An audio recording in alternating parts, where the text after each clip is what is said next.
Okay. Let us begin. Wait. Okay, now let's begin. So, just as a disclaimer, and I guess as a heads up, I've been playing Starfield for because I caved in, bought the pre-order, early access.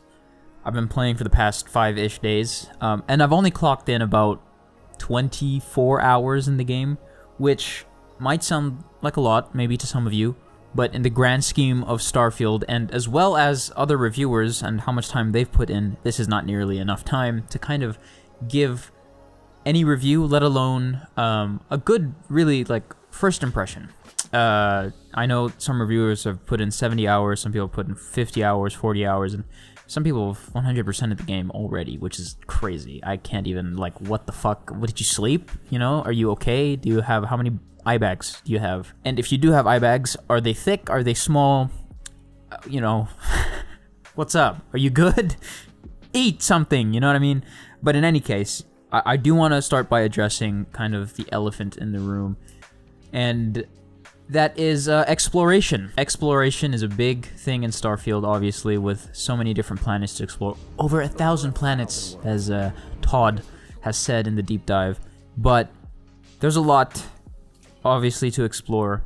And the reason why this is the elephant in the room is because the exploration here is much different than what it was in Skyrim or Fallout. It's just as integral, obviously, to the whole game, but it is different in many ways, in ways that players of old Bethesda games might not really like, actually. Some people might like it, some people might really hate it, some people might not really care for it, some people just might not care at all, some people might like it, considering the nature of the game and how big it is. It's humongous. The game is ginormous. Remember Humongous? Remember that guy? I miss that guy. Okay. He was doing well. Just to put it into perspective, in Skyrim and in Fallout, for that matter, in the Elder Scrolls series and the Fallout series, Bethesda places you, the player, into a world, right? As soon as you get that step out moment, whether in Oblivion it's you get out of prison, or Skyrim you get out of getting beheaded, or Fallout you get out of a vault,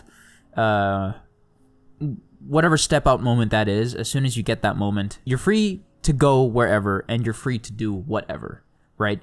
And that is how Bethesda games are normally played, is that, yes, there is a main quest line, but more often than not, you will be going off doing your own thing because there's a quest line that grabs your attention, and you go ahead and do that. That was the case for Skyrim. Skyrim's main quest line, as far as I am concerned, and as far as many other people are concerned, the main quest line for Skyrim was not anything to write home about. It was more of like, damn, I've been placed into this open world. What can I do? Shit.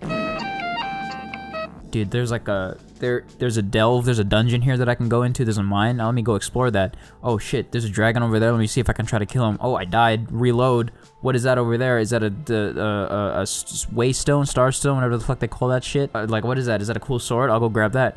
That's kind of how the nature of those Bethesda games worked. In Starfield, it's different. As Mr. Matty Plays put it himself, he's a reviewer that I watch and I do like his content, he said that there is a bit of a right way to play Starfield, and with my experience, I would agree.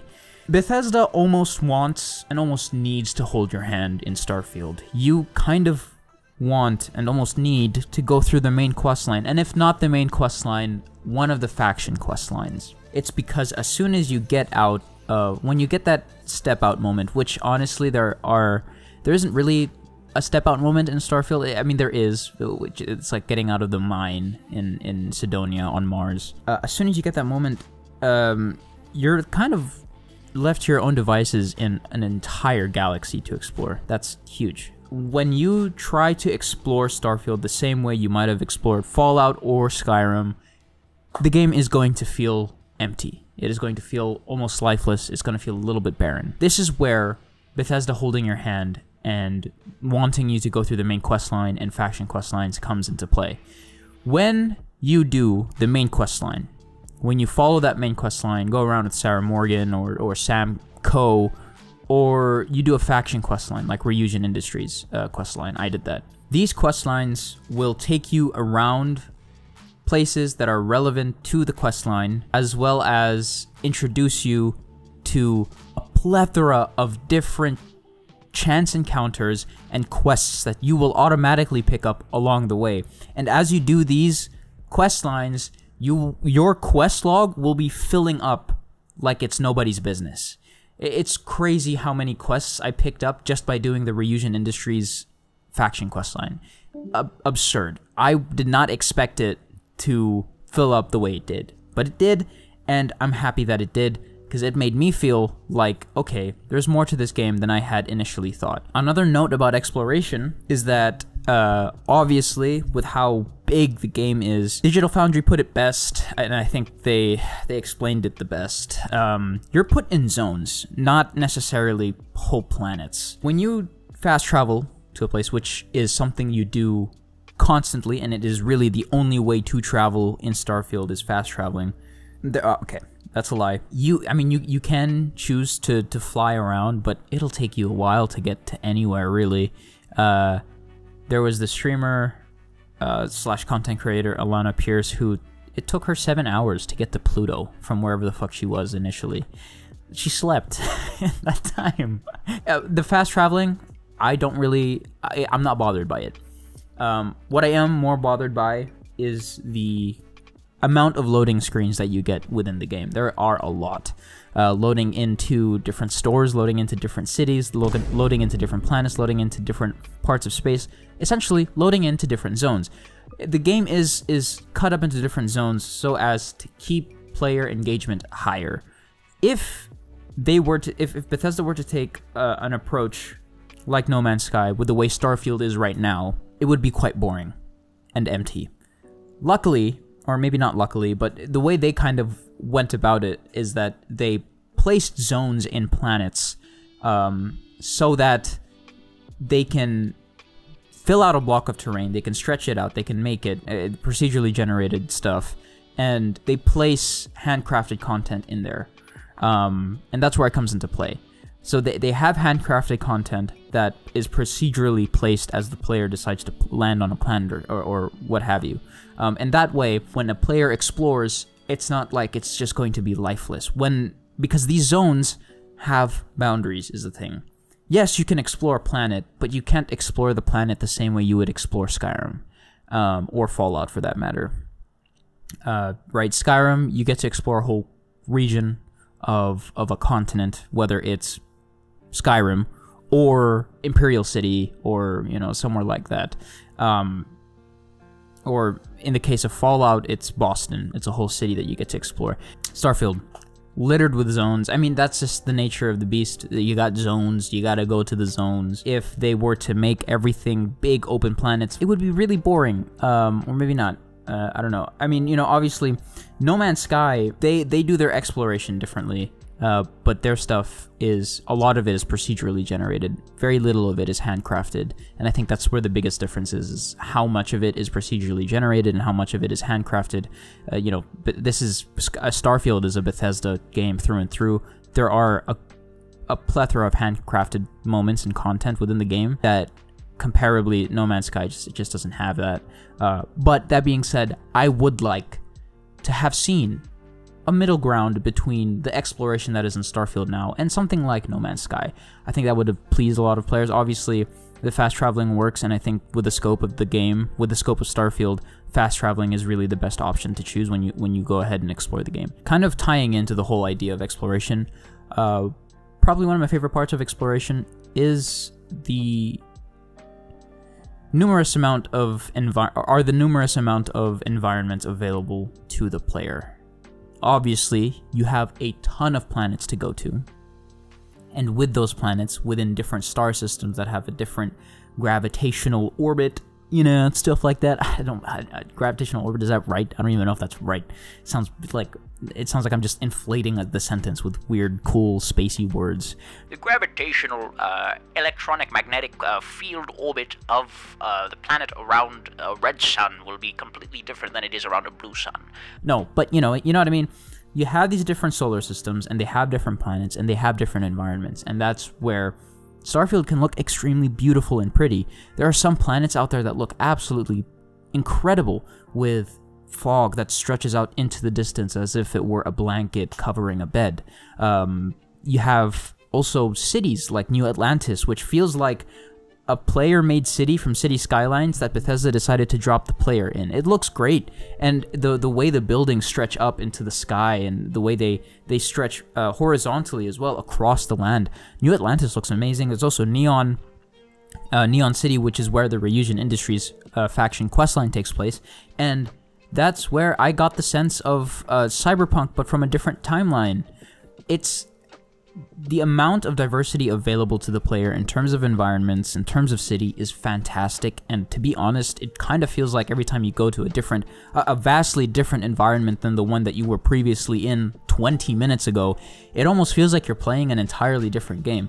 When I went from New Atlantis to Aquila City, which is the cowboy kind of Wild West planet, the Freestar Rangers and all that, it felt like I was playing a completely different game, and it's the same idea when I went to Neon City. When I went from New Atlantis, which was clean, which felt orderly, which felt non-chaotic, which felt like everything was a utopia, you go to Neon City, it felt like a complete dystopia, where people were addicted to drugs, people were drinking out a lot, there's a bunch of corruption.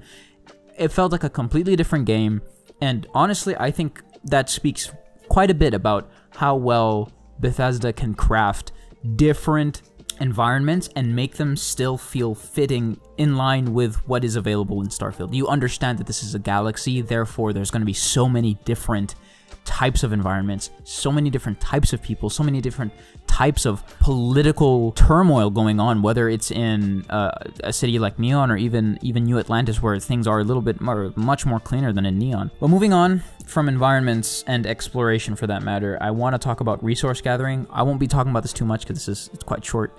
Again, I've only really had 24 hours, so I can't really say much. Is whatever. I don't care for it. It doesn't feel necessary, nor does it really feel forced upon the player, upon me, and I'm fine with that. I'm good with that. Sometimes I'll pick up resources because I want to. Because when I scan the resource, it's a rare resource. I'll pick it up. Like, okay, this could fetch me some money, or if not money, I can craft something with it. But most of the time I find that resource gathering is a bit of a hindrance, just because it fills up your inventory super quickly and you become over-encumbered in a matter of 2 seconds. Well, obviously, that's an exaggeration, mind you, but still, you get what I mean. So I'll have to store it in the ship, or maybe go back to my place in the lodge and on New Atlantis, and I'll have to put some stuff back there. But resource gathering, it's fine. I don't really care. Moving on from resource gathering, there is combat. Again, not going to talk too much about this, but unlike resource gathering, this one I care about a lot. But the reason why I'm not going to talk so much about it is because it's an easy thing to praise. The combat in Starfield is so good. I love it. The gunplay is fantastic. The guns themselves are fantastic. The way they range from shotguns, pistols, rifles, and all that, obviously, that's like kind of the standard you get for many games these days. But still, I feel like it's done well in Starfield, and it's the gunplay is very impactful. The gun sounds are amazing. The gun models themselves are super clean, super detailed, and they just look so good. They look like the freedom guns. You know what I'm saying? They look good. They look good. They look great. The guns look amazing in Starfield, and they play amazing, and they feel amazing. Hand-to-hand combat, a little bit of a different story. I've tried it personally, not my favorite thing in the game, but I'm still leveling up that skill tree because it's a part of a build that I'm trying to make, which is, by the way, it's Spike Spiegel from Cowboy Bebop. I made him. He kind of looks like a drug addict and a serial killer all at once. Dude, I don't know, like Cowboy Bebop anime in general, these characters, they're super smooth skin, no wrinkles, no lines. I can't make that in Starfield. When I'm trying to make him in Starfield, he looks like he's gonna kill me and put me in his basement and make like chili out of my body. You know what I mean? I don't know. Moving on from combat, I also want to talk about ships. I think ships is another part of Starfield that is fantastically well done. Personally, I got stuck on the shipbuilding screen for hours. I think it's like 2 hours at the most, maybe an hour at the minimum.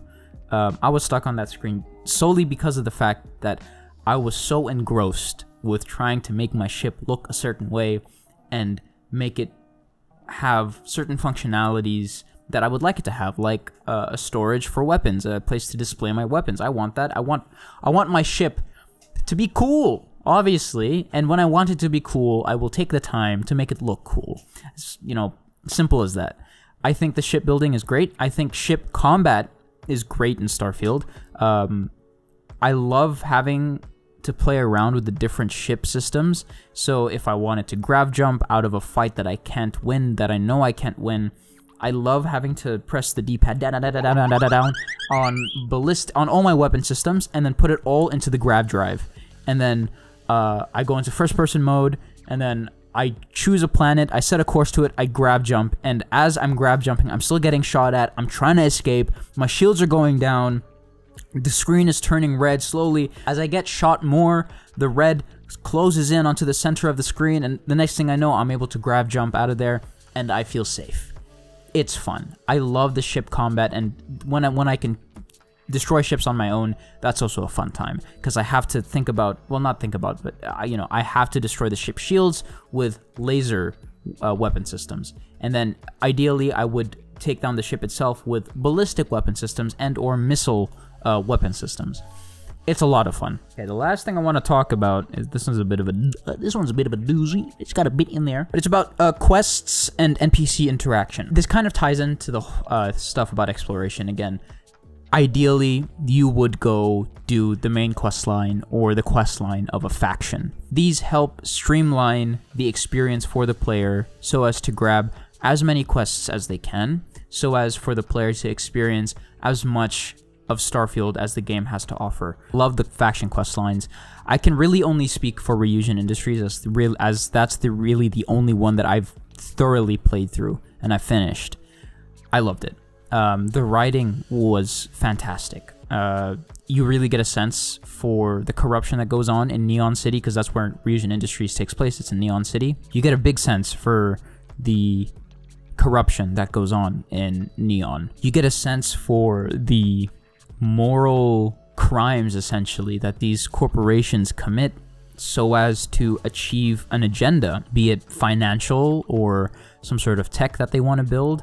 You get a sense for the relationships between co-workers and colleagues in Elysian Industries, and by proxy, other corporate industries as well within Starfield.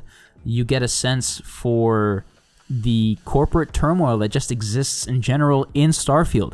It is a fantastic questline that is really well written. I really liked it, and I had a blast playing through that questline. I enjoyed talking to each of the NPCs that I got a chance to talk to, whether if it was the CEO of Elysian or my boss. Not the CEO. The CEO is like the boss of my boss's boss. Do the math. I'm not gonna fucking explain that here. Whether it was talking to my boss, the CEO of Elysian Industries, talking to the head of security at Elysian Industries, there was just so much to take in terms of lore about these cities and these corporations and the corruption, the turmoil, so much. And going on these quest lines also allowed me to get a better sense of the related star systems to Elysian and how much control Elysian has over different solar systems and star systems. It's incredibly well written. I was very surprised, to say the least. I could talk about this questline for quite a bit longer, but I don't want to just for the sake of time. Great. I loved it. So good. Okay. Anyway, my one major gripe though with this questline, and I'm going to assume many other questlines down the line, is the nature of the quests. A lot of it is go to point of interest A and then go back to point of interest B.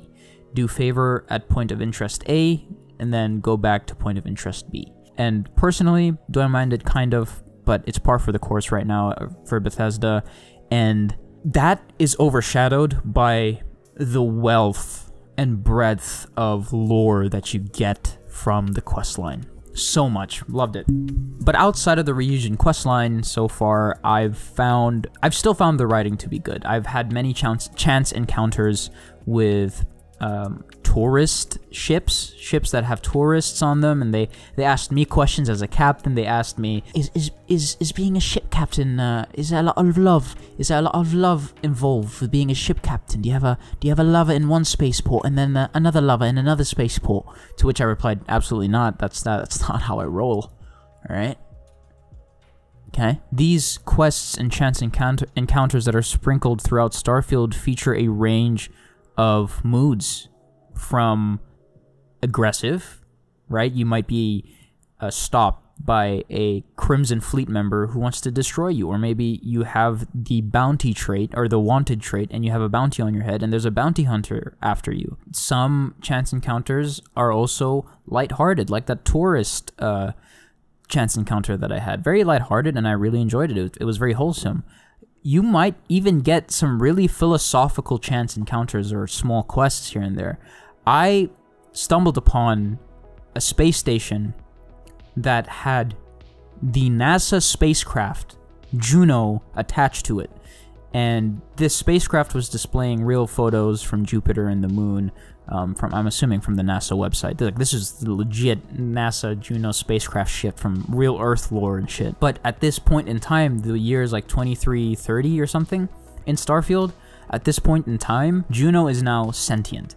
And the conversation that I had with Juno was extremely... It got deep to the point where I was trying to... there was quite a bit of there was quite a bit of mental gymnastics. I was about to say gentle monastics, whatever the fuck that is.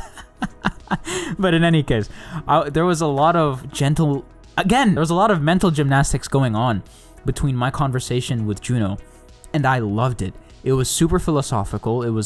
Juno was talking about the fact that, like, I asked Juno when did you develop sentience? And Juno was saying, at the beginning it was just Juno, and then I appeared.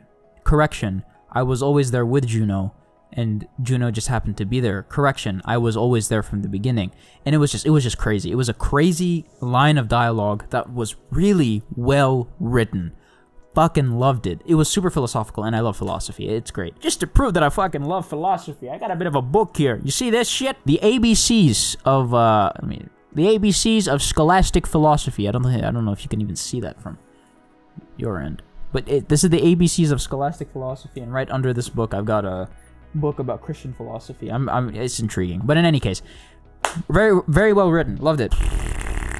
Another thing I want to talk about in terms of NPCs and quests are the characters. The main characters themselves are dimensional. They have a good amount of dimension to them, to the point where they contain a lot of depth, like Sarah Morgan or Sam Coe. They have enough depth to the point where you become invested as a player. So the good writing also extends to that aspect of the game. And again, this depth can even be seen in NPCs who are from lesser quest lines and you know, less important, who don't really progress the main quest line in any sort of meaningful capacity. It adds again to the game, and it adds more reasons for the player to be invested in a game like Starfield. In a game that is so big, and you get chance encounters that feel obviously, you know, human, that appeal to more human emotions, you become more invested as a player because these emotions you understand and they are appealing to you. My only gripe with NPC interaction are facial animations. First of all, the characters themselves are very highly detailed. The skin is very highly detailed, the clothing, the eyes, the hair, the teeth even to an extent, all very highly detailed. But my god, those facial animations can be quite stiff and almost atrocious to look at. Not atrocious, maybe that's too strong of a word. I would just say it's just uncomfortable to look at. Those are kind of my first impressions of Starfield. Again, I've only spent 24 hours, and to say that I've only dipped my toes into the proverbial water is an understatement.